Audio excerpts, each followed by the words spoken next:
I've written him a letter saying, I hope you're going to negotiate, because if we have to go in militarily, it's going to be a terrible thing for them. You wrote a letter to the Khomeini? Yes. When did you send the letter? Yesterday.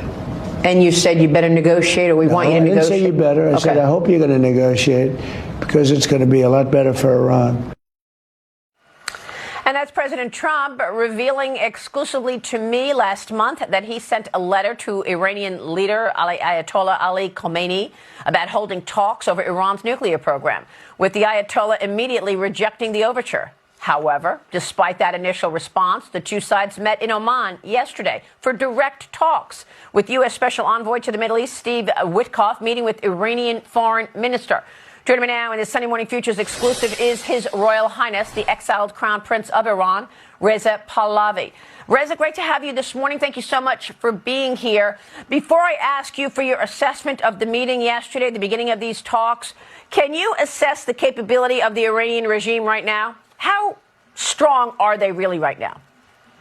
Good morning, Maria. Thank you for having me again on your program. May I just quickly wish happy Passover and happy Easter to my fellow Iranian Christians and Jews, and of course Jews and Christians around the planet.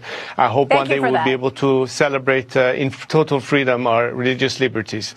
To your question, Maria, look, the last time we saw the Iranians attempting to show some muscle as a result of October 7th and the reaction in a military sense, their capabilities were pretty much exposed. They talk the talk, but the muscle is not really there. And that is something that has always been a matter for calculation of how capable the regime really is in retaliation. They're not what they claim to be. But the focus right now is obviously on this process of negotiation.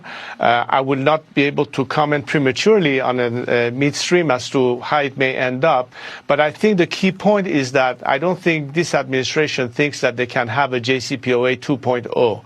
This time it's really serious business, and it cannot just be limited to just a nuclear issue, which of course is on the table. The way I've seen this administration at least pronounce what they really intend to do. I'm not privy to the content of the letter, what was actually said by President Trump to Ali Khamenei, but clearly Khamenei got the message, and he was forced to pretty much come to terms with the fact that they better discuss the matter or else.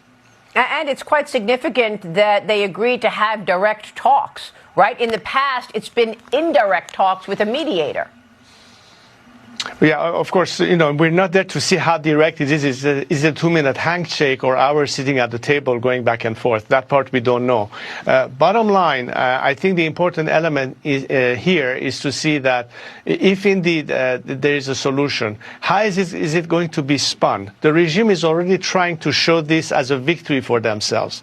That's not our take. I think this is in fact a sign of weakness. The regime has never been as weak as it's been in all these years, and they have to concede too many points at the same time.